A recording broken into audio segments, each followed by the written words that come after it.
Well, it's a good thing I was sitting for this one.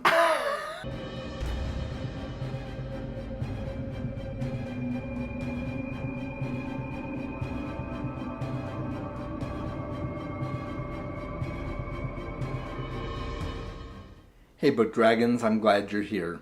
We are going to do a book review for The Stand by Stephen King. Before I get to the review, please make sure to like, subscribe, join my Discord if you want to talk about The Stand and other books I review. That would be awesome. I would love to have you as part of the community. And let's go ahead and get right to it because I do have a lot of thoughts on this book. And I have to say that it will be spoiler free. So if you're worried about getting spoilers for the book, other than just what's already really common knowledge out there, most people know the basic gist of what The Stand's about. But if you don't, you might want to step away. I don't know what your comfort level is, but go ahead and step away if you're worried about even knowing what The Stand is about, okay? I drug my heels for the longest time on reading The Stand. I knew it was a chunky book. I've had a not so great experience with chunky Stephen King books in the past.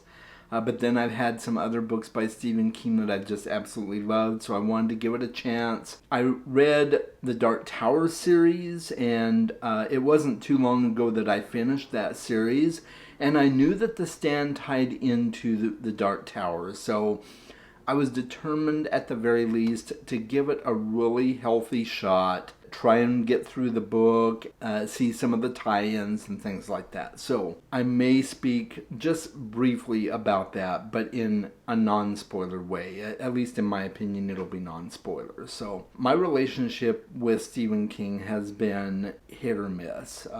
Salem's Lot is my favorite Stephen King book so far. The Dark Tower series is brilliant. But it was not a great experience for me. So let's talk briefly about what The Stand is about, and then we'll just kind of go from there, okay? The Stand takes place in the 90s in the USA primarily, although supposedly the events that happen in The Stand have a worldwide impact. And the basic gist of what happens is there is a lab experiment that goes wrong, and it creates this super virus known as the super flu, and it wipes out a very large contingent of the human race. Right off the bat, you can tell it's probably going to be triggering for people who have just come out of a pandemic like we have, and even still, there's remnants of the pandemic still going on, so we're not totally out of the woods yet. And, some people were saying, oh, Stephen King predicted it. I don't think that's the case. He just happened to write a book that dealt with a large pandemic, and it had some similarities to what we went through, right? But yeah, it's a very interesting premise. I like the premise. And that's really what it's all about. It's about what happened with the super flu, people dying, and then people who survive the aftermath and have to live in a world where a good chunk of the population is gone. They've died. Some of those people have even lost loved ones that are close to them. Watching them go on as they try to rebuild the world after this major pandemic. There's a war going on between good and evil, light and dark, and that's a very prominent set piece in this book as well. And there are some pretty interesting characters in the book. Some of my favorites were Stuart Redman, Franny Goldsmith, Mother Abigail. There's some really interesting characters in the book that play a large part in the story. And then there's other characters that, while they're kind of interesting, you can maybe take it or leave it with their stories. There's a lot of character development in the story, almost too much. And I'll get to that a little bit later in the review. I did mention Stuart Redman and Franny Goldsmith. They're really great characters. But I think the main characters that really garner most of the attention in the book, even though there's a large cast of characters, is Mother Abigail, and the Dark Man or the Black Man or Randall Flagg, as he's known. He's known by various different monikers throughout the book. Essentially, Randall Flagg represents everything that's evil and dark and dismal about the world, and Mother Abigail represents the light and positivity and salvation, and she's a servant of God, and she hears God telling her to go places and do things, and she has dreams in which she interacts with different people that have survived the plague, and they are also having these dreams, and they're interacting with her in this dream state, which is very much something completely different than just your normal dream or even your lucid dream. It's a very, very real dream where she talks to them, they talk to her, and she beckons them, please come and see me. And so she gathers this large following to her to protect them and also instruct them in how to survive this world, but also to face the end of days that is coming, basically. And she's just this little old 108-year-old lady and just a brilliant character. I loved reading everything about her character. Randall Flagg was also a very interesting character to me. This is the most that I have ever gotten to see Randall Flagg. And I say that because I've seen him before.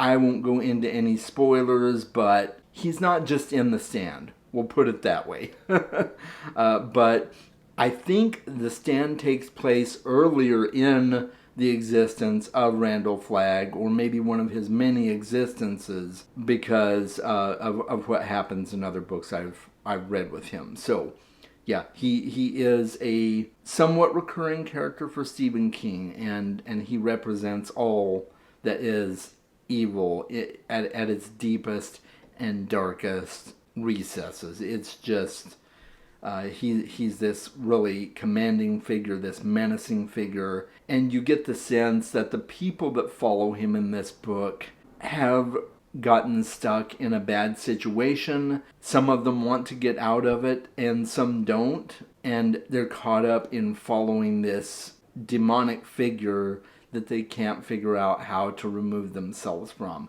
So it's just really interesting to see the character dynamics and the things that they go through, the reasons they initially signed on with the Dark Man, and then later on wondering if they made the right choice, wondering if there's any way they can get out of it. And then, like I said, some characters don't want to get out of it. They're perfectly happy doing Randall Flagg's bidding. So there's very much the forces of good up against the forces of evil, with Randall Flagg at the head of evil and Mother Abigail at the head of good, and it eventually comes down to this main event, which is why the book is called The Stand. They're taking a stand against evil, hoping that they can stand up against this evil that is really trying to destroy the world. And the plague was very much a combination of various different factors, a mistake in the lab, government conspiracies trying to cover it up, but at the same time, the overarching orchestrator of the entire thing has been Randall Flagg. And there's also questions of whether or not ultimately it was orchestrated by God and it's a test by God. So there's all of these philosophies and ideas floating around this book, and I think it was mostly executed well. But I think now is the time to talk about the pros and the cons. And I'll start with the pros. There are some really great characters in this book, some of which I mentioned, some I haven't. But Stephen King is really good at getting into the mind of people and telling you what makes them tick, showing you what makes them tick. In fact, I would say that's probably his greatest strength, is showing in painstaking detail why this person is the way they are. And that is partially a strength of this book. I also really enjoyed the ending of the book. I thought it was quite interesting And there's an ending and then there's a twist ending. So if you've read other Stephen King books, especially The Dark Tower, there's an ending and then there's a twist ending. And I thought both the ending and the twist ending were very good. They were both enjoyable. I liked the very end of the book, so that was a win for me. I like the premise of the book. I think it's a really interesting premise to have a book that's dealing with a pandemic and it doesn't all of a sudden turn into zombies, which is really popular in books. But, sometimes I just want people dying. I don't want them coming back to life as zombies, So that was good. I thought the premise was good and it was worked out for the most part really well. Unfortunately, I do have probably more cons than pros. So let's talk about those now. The book was over 1,000 pages long. To be honest, I feel like he could have done this story justice in 600 pages, maybe even less.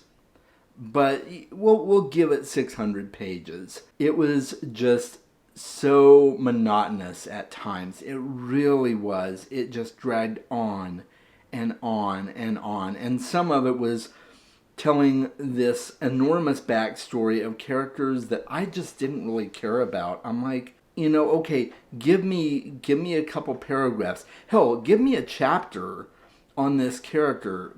Then let's move on. I know this character is a creep. We don't need to know all the painstaking details of why they're a creep. Yeah, it can be interesting, and I love a good character study where we dive into their psyche, but there were just some characters that I didn't think that was necessary for. So, yeah, the book could have been much shorter. I think it would have been better if there were less characters, honestly. Focus on a handful of characters and leave it at that, because it's a pandemic. Tons of people have been killed, but it's okay. That's a minor nitpick, but I do think there could have been less characters. There is a point in this book where they are working to rebuild the world and come up with some sense of normal community, normal government, by which to regulate themselves. Somebody gets out of hand. They want to have some kind of process of dealing with it. So they form a committee, and the committee meetings. Stephen, did you need to, the committee meetings? I was so bored. It would just go back and forth. He said this, she said this, and it would do it in a way where, for instance, it would just have the name, Stu, and then what he said. And then it would have another person's name, maybe it was Franny, and then it would have what she said. And it would go back and forth like this among, I think it was 7 original committee members. It would just go on and on like that, back and forth between what they said and what they said, and reading the minutes of the last meeting. I don't want to know the minutes of the last meeting. I'm sorry. It was just things like that I did not think were necessary. I know they're trying to build some form of government, but hey, tell me, in a couple of paragraphs, the things that they want to do to set up this new government. Tell me the Cliff's Notes of the meetings that they had. I don't need to be sitting there with them in the committee meeting. I think that's what it boils down to. I don't need to be sitting in the meeting with them. I really don't. So, I'm sorry. Am I being really nitpicky? I feel like I am, but this is kind of turning into a rant review. These are things that really bothered me. I didn't see the point. And then the ending, like I said, the ending was good. But the climax, or the progression right at the end leading up to the ending, with the climax, the climax was just really lackluster. I'm like, oh, okay, that was it. But then you got the ending, and the ending was great. And you ended up with some of your favorite characters and learning about what happens afterward, and that was really great. And then you got the twist ending, and that was awesome. But kind of that climax just fell apart for me. I don't know. I think if I had tried to read this physically, I would have DNF'd it. I almost did that with it, and then I switched to the audiobook and I was fine. So I started with the audiobook on this one, and I just did audio, and that helped keep it going. The narrator was okay. Not my favorite that I've heard, but he was okay. It wasn't bad by any means. So I think that's about all I should it's about all I should say about The Stand, guys. It was not good for me. I think I gave it did I give it a 3? Let's see. What did I give it on Goodreads here? Oh, okay, yeah. So I gave it a 3-star on Goodreads. Yeah. If Goodreads did half stars, I would probably do 2.5 because it just was not great for me at all.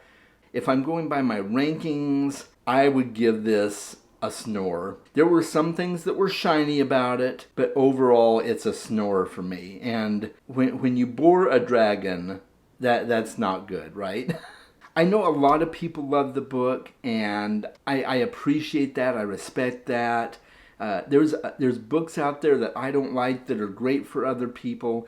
Everybody has different tastes and what they're looking for in a book. And I think that's awesome. Stephen King is a wonderful writer. He really is. But this just didn't really work for me, and that's okay. Let me know what you think in the comments below.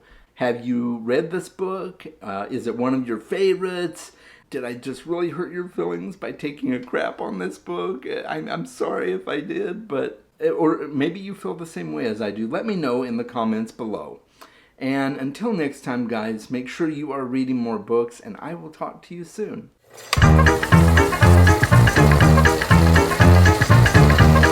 Join my Discord if you want to talk.